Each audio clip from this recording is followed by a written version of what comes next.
Hi guys, welcome back to the Alex Film Thoughts podcast with me, your host Alex. Today is a video episode, and it's very weird because I haven't filmed a video episode in so long. If you're watching the video episode, you can see that I have nothing on my bed, etc., because I'm moving all my stuff out, and I have moved all of my stuff out, hence why I've got like no bedding or anything. I've literally got a suitcase and a blanket that's not even mine. I'm not sleeping here. I'm sleeping at my boyfriend's house, so we don't need bedding and everything like that. All of my clothes are gone except a suitcase. All of my cooking stuff is gone. It's really strange. Like all of my decorations, I just have that. You're not going to be able to know what I'm talking about if you're just listening to this, but where I'm pointing on the video version, you can see I've just got like the little clear plastic thing that I was hanging up all my post-it notes and stuff on. That is the only decoration I have right now. So yeah, my room is looking pretty bare right now, and it's going to be echoey. It's going to be an echoey episode because there's nothing in my room to sound. What's the word? Soundproof, sound muffle. I don't know. Um, yeah. Anyway, welcome back to the show or the podcast, or what other word can we use?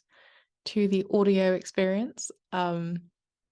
Today I wanted to talk to you about my story, basically. I'm holding the mic as if I'm like singing on a stage, and it's kind of making me laugh because I put the stand for my mic in with all of my other electronics to take home.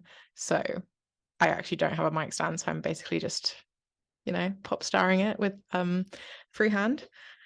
Anyway, yeah, I wanted to talk to you about my story today. What I wanted to really just touch on is actually how I got to this point and to this like space in my business and in my life. I feel like I haven't really ever talked fully about it. I think I've touched on it and I've gone into a little bit of depth, but I want to go balls to the wall today, basically. Um, where do we start? Where did we start? Okay, I think we will start in 2016, 2017. So throw the net out, cast your mind back, that kind of thing. We are in 2016. We've just had the bang in 2016 summer. I am in college now. I have picked Spanish, chemistry, biology, and world development as my A levels. Um, I'm not thriving, to be honest. I've just finished my GCSEs, had a great summer, went to Reading, everything, got my results. All of my results were really good, but I was dreading my actual A levels experience. I'd already had a bad experience with one of the teachers, my chemistry teacher, who I didn't know at the time was going to be my chemistry teacher. They're basically like an open day. Me and my parents went, or me and my mum went, and one of the first things he said to me was like, "What's your maths grade?" Because there's no point even being in this room thinking about taking chemistry if you're getting anything less than an A. And at the time I was getting a C. I was just scraping a C as well. I was not doing good at maths. And yeah, that was the first thing he said to me. And he was like, "Well, there's no point even being here if you're not going to get an A. So don't bother applying for my class," basically. And I was like, "Oh, okay." So I freaked out because at the time, 2016, 2017, I desperately wanted to be a doctor. That was the only thing I wanted to do. It was definitely inflicted from my parents. But at the time, it's what I thought I wanted. It's what I wanted to be doing with my life. And I was working hard to try and get those grades to be a doctor. So this man who's never met me before telling me that there is no point applying to his class if I wasn't even getting an A and I wasn't going to make it and I couldn't be a doctor unless I was doing A stars and A's. I should just give up now, kind of thing. It really gave me the biggest confidence knock I'd ever received at that point.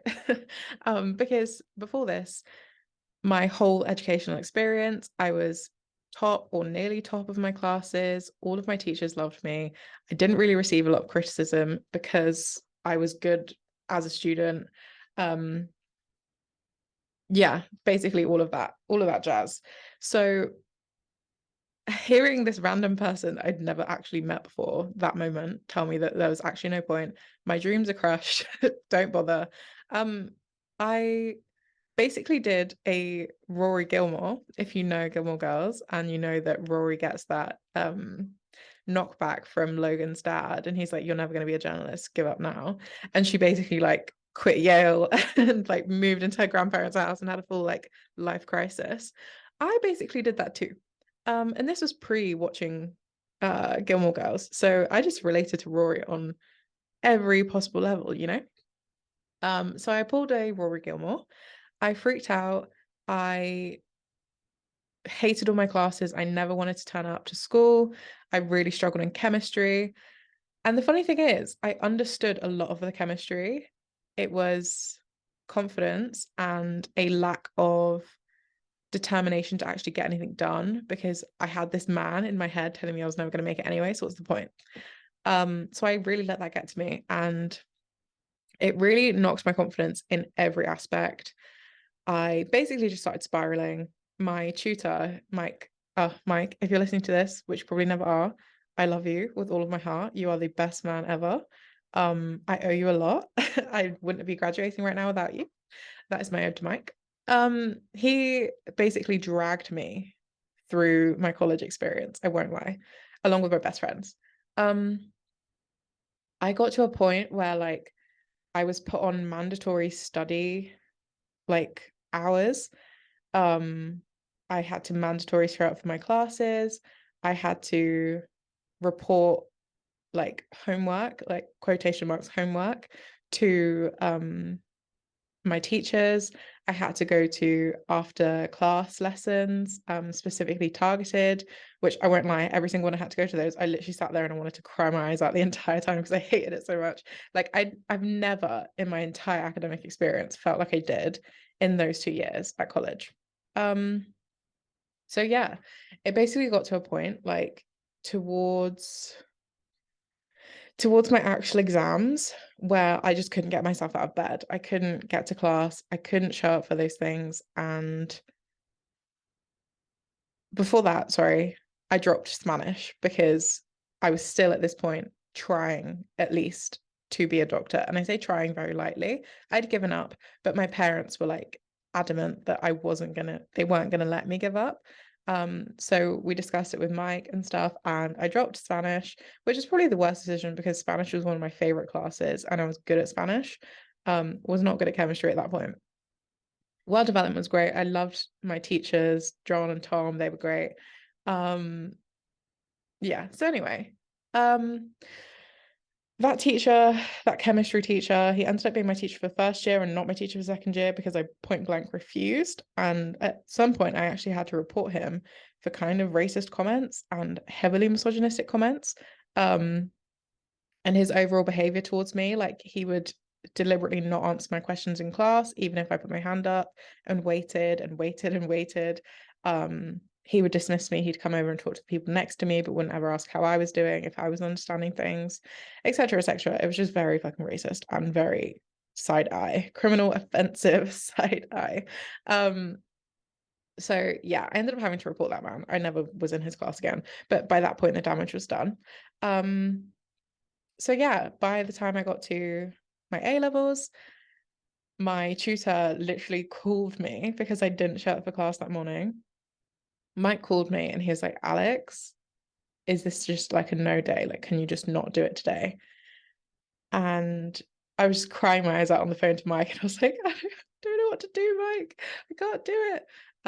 Because it got to a point like that day specifically where I was like in a bad place. Like I was not in a good mental health space. Like my mum stayed home from work that day.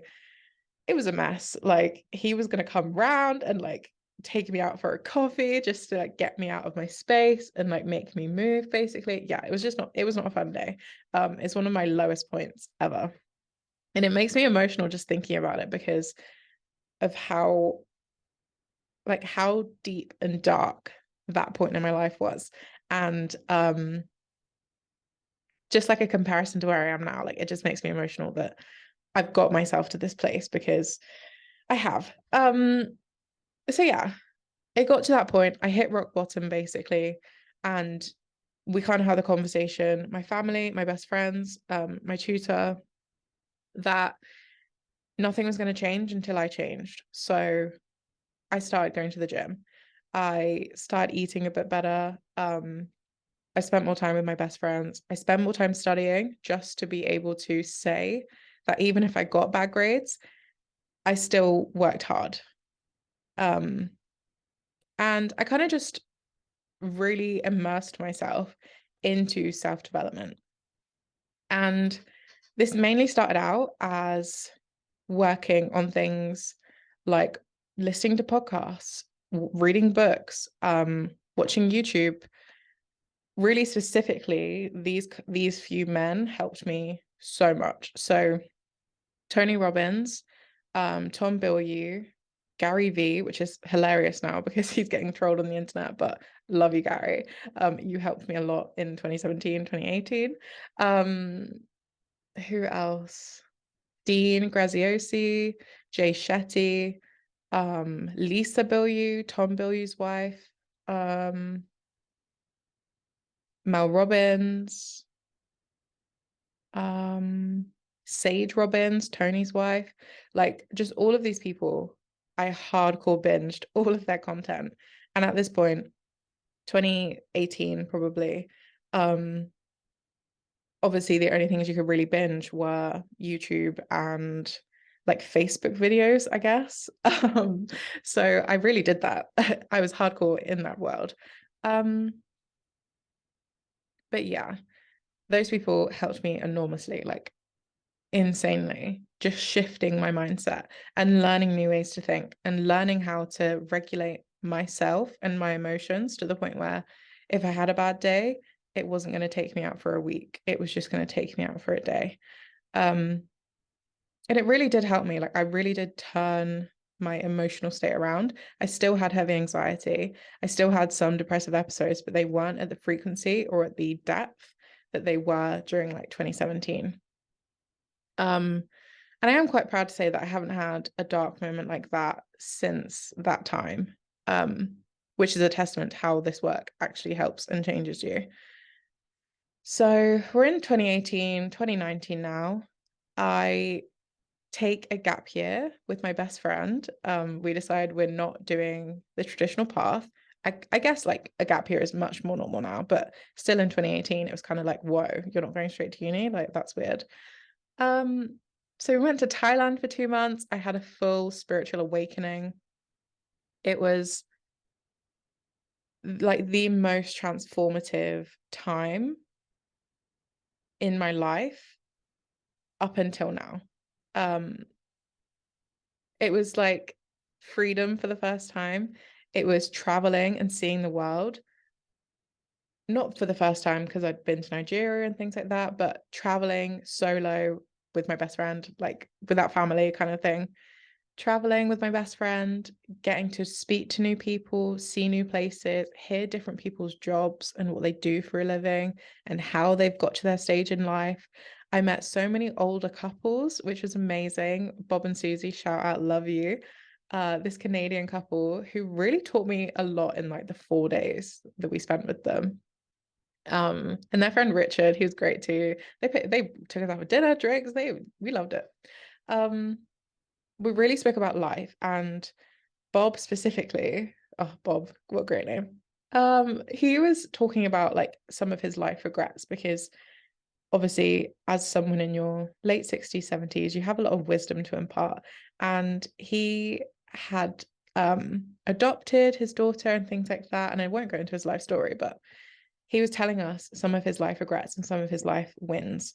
And he told me a lot about just gratitude and being appreciative appreciative appreciative of the time you have with the people you love and always choosing to love people and being grateful for what you have because you never know when it's going to be taken away, that kind of thing. And just my time in Thailand was like, oh, the bomb. If you ever get a chance to go traveling and you have the funds and you have the access and you have the ability, I promise you it's the best thing you'll ever do. Some people, it's not the best thing you'll ever do because you're not that kind of person. But if you think you're that kind of person, take the risk, find out, because I can almost guarantee you're going to have a good time. Um, But yeah, it was a transformative experience. I decided that I wanted to give it another go with my A levels. I wanted to make sure that if it wasn't going to be medicine, I'd at least given it every possible chance for it to be medicine, because I'd given so much of my energy, so much of my time to be there and doing it then. So I restudied, I taught myself, I did my A levels from home because there was no way I was going back to that college. Um, I wasn't going to be taught by another person because I knew myself. And at that point, I wouldn't have heard it. I wouldn't have taken it on board, and it would have just been a waste of my time. Also, not really possible because I'd already taken a gap year and I wasn't going to go another year back to college after my gap year. It just wasn't part of the plan. But anyway, I retook my A levels. I was in a much better headspace, even though it was still difficult. And eventually, I got an A in world development, a B in biology, and I still failed chemistry. Like, let's be honest, it's fine. I can admit that now. I failed chemistry, I got an E. Um, but I was still proud of myself because I gave it a go. Like, I tried, and I still don't regret it to this day. As annoying as it was at the time, I didn't get any better. I think I got like 5 marks better than I did when I last got an E. But at this point, like, I'm glad I did it. It showed my perseverance, it showed my resilience, and it showed myself that if I really wanted something, even if I failed, I was going to go after it anyway. And that taught me a really valuable life lesson that regardless of whether you're good at something or not, as long as you try, that's all you can expect from yourself. That's all you can ask. And it's still valuable and you'll still learn something, even if you don't get the result that you expect or want. We now have finished our A levels. We are in 2019 summer. I go on holiday with the girls. We hit Zante. We have a blast. I'm talking to boys I shouldn't be talking to, and having just like a crazy 19-year-old summer. And it was great. I loved it. I came to uni, and I'm gonna kind of skip through uni a little bit because a lot of it is kind of just like partying and alcohol-induced decisions and things like that. But I came to uni fresh faced, ready to go, ready to make new friends. I did that. I met Sam. We had a blast. First year was amazing. COVID hit.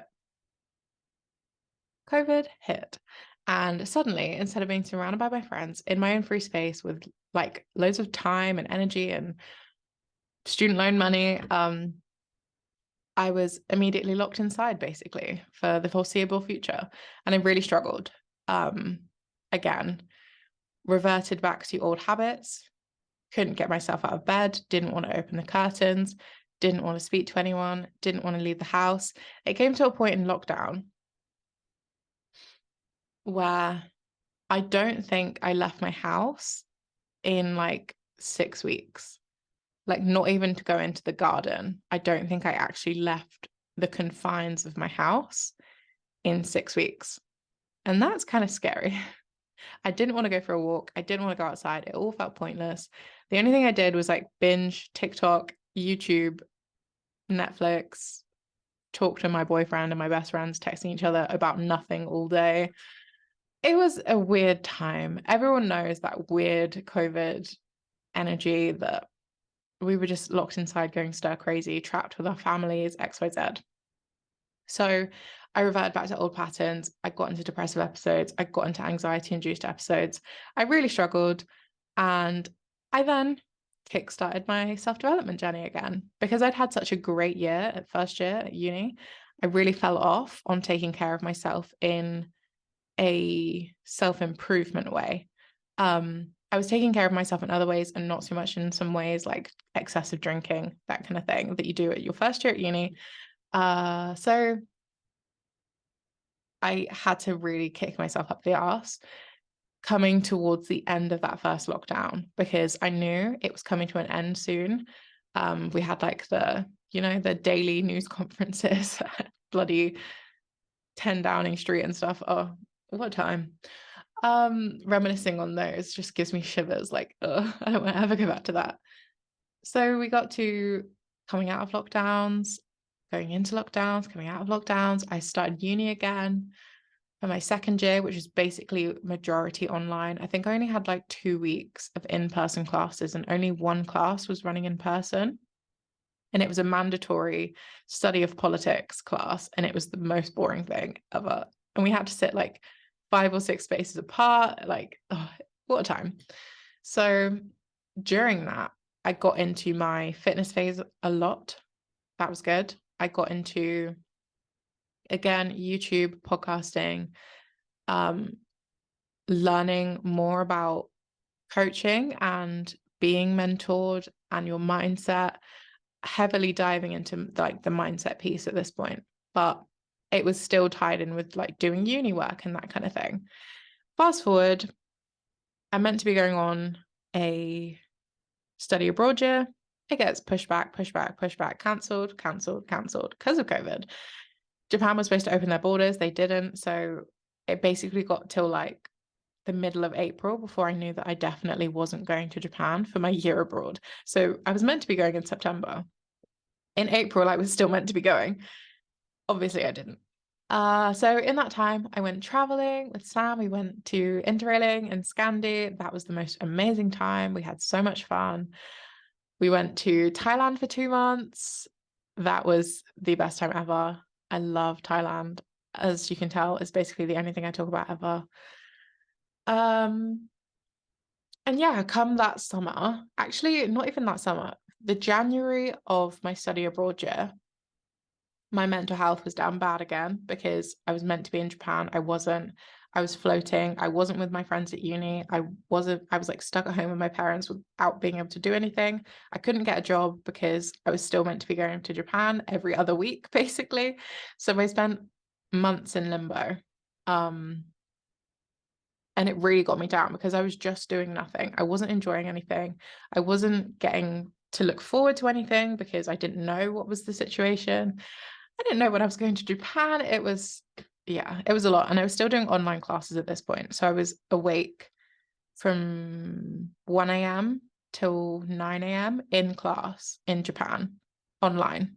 So couple all of these emotions with sleep deprivation and a backwards nocturnal sleeping pattern because you had to study at 1 a.m. until 9 and homework. It wasn't looking good, bruv. It wasn't looking good. So I had to, again, kickstart my self-development journey and my self-improvement and my mindset. So January in 2022, yeah, we're 2023 now. Yeah, January 2022, this is where we are now. I find Riley from Sophie's YouTube. So Riley is a coach. She was my original coach.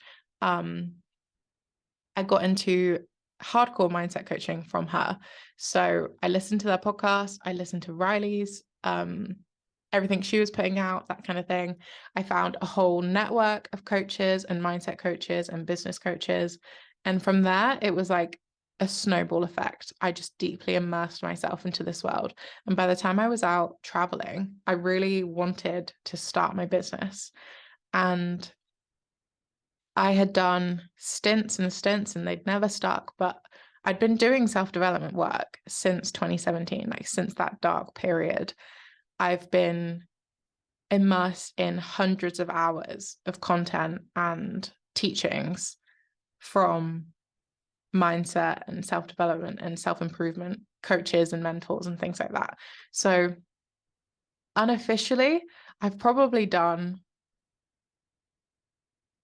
600, 700, 800 hours of mindset and self-development, listening, watching, teaching, coaching since 2017.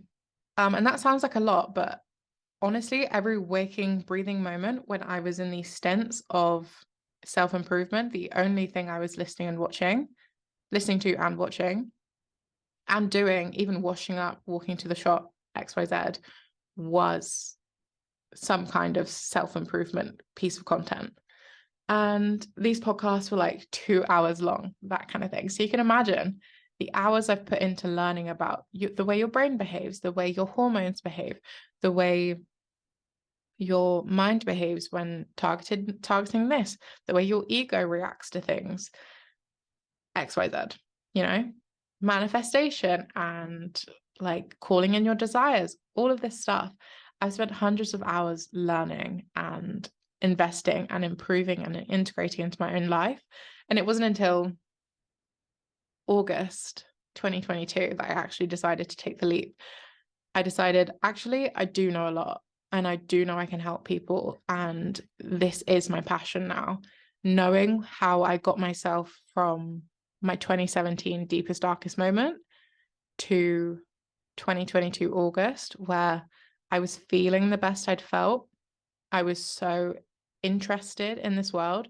I was so committed to changing everything I needed to change in order to live this life I currently live now. It was excitement like no other. And I was just so ready to take the plunge and to not let fear stop me, to not let fear of judgment stop me. So I did it. I launched my Instagram page. I launched my coaching business.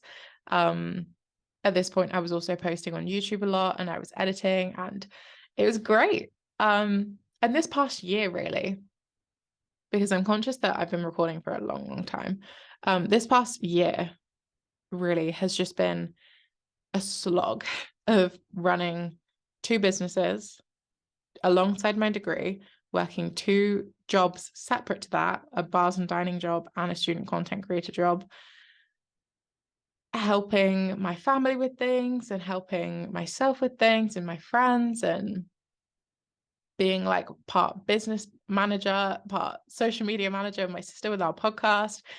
There have been so many things and businesses and projects that I've been running in this last year that it really made me realize, when I was talking about it this week, that if you want something enough and you desire it enough, you are going to do anything to make it happen.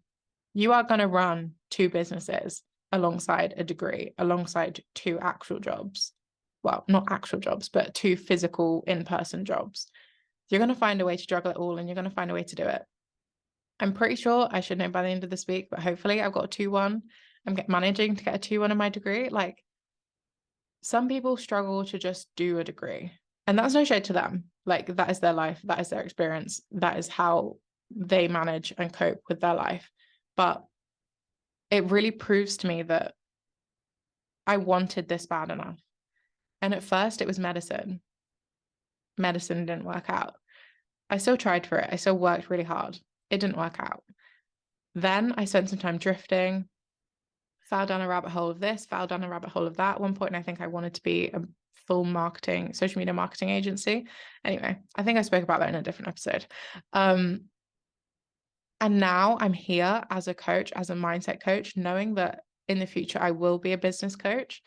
It really just makes it clear to me that it doesn't matter what obstacles come my way. It doesn't matter how slow the process is. It doesn't matter how fast the process is. I know that when I want something, I'm going to do everything in my power possible to make it happen. And as long as I go with that kind of mindset to anything, I am unstoppable. I might be delusional. Yes, I might be delusional, but I will be unstoppably delusional, you know?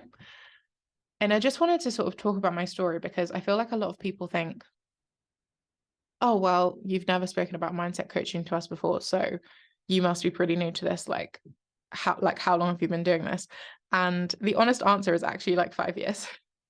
I have actually been building my knowledge and my skills and my ability to regulate my emotions and continue since 2017, since that horrible episode in my life. And since that stupid man told me I couldn't be shit, basically. But knowing now where I am and how I've gotten here in this way, I know if I wasn't doing this work, I wouldn't be in the situation I am now. I wouldn't have the drive I do. I wouldn't be able to be a mindset coach. I wouldn't be able to hold this kind of capacity for myself and for others. I wouldn't love people this much. I would probably be still a pretty sad, depressive episode, anxiety-filled person. And I just want you to know, like, if you are finding yourself resonating with any part of my story and you find that actually you do relate to this part or this part, or you're still in the stage that I was, it is possible and it is very achievable to get yourself out of that place. And the only thing you need is your determination and the ability just to know that it's possible, because your belief that it's possible is half the battle. I think a lot of people get stuck just thinking it's never going to change and there's nothing you can do to change it, but actually there is. And if you trust yourself and believe in yourself and make the moves that you need to make, regardless of how small they are or how big they are, you're going to incrementally see change. And suddenly you'll look behind you and you're 5 years down the line wondering how you ever got to that stage and how you are here now. And you'll be thinking back on it thinking, wow, it was every little time I picked up that podcast instead of binging that TV show. It's every time I listened to the better thinking thought than deciding not to. And I just want you to know that if you ever reach that deep, dark, rock bottom place, that it's okay to be there right now. And if you need to sit in that for a moment, then do, but don't wallow in it. Don't pity yourself. Don't shame yourself for it either. And you can climb back out of it. And the climb is as hard or as easy as sometimes you make it. I think we can easily convince ourselves that we're on a slippery slope to nowhere rather than actually thinking, okay, I've got a ladder now. Let me climb myself out, climb my way out. But yeah, just know that if this is your life situation, maybe there's someone out there, even if it's not me, a mindset coach, a motivational speaker, a therapist, a person out there for you that is going to help you unlock the keys to your own future. And it might take 5 years, it might take 2, it might take 6 months, but you will get there. And I just trust that you know you can do this, because I believe you can do this. And yeah, that is my story basically. And I just was reflecting on it this week and I thought, I'm going to have to talk about this because it's been a long journey. It's not been overnight. It's not been, okay, I woke up and the next day I was suddenly lacking fear and lacking all of the emotional baggage that I used to have. It took work and I'm finally here in this place, and there is still further to go. This doesn't really ever stop, but it can definitely get less bad. Yeah, I think that's all I have to say on this. I feel like I blabbed a little bit, but when don't we in this podcast? I will leave it here. If you have any questions about my story or want to know more about a specific part, the deets. Hopefully I went into enough detail this time, but if there's more to add, I will definitely let you know. But I'm so grateful if you made it to this part. I will see you in the next episode.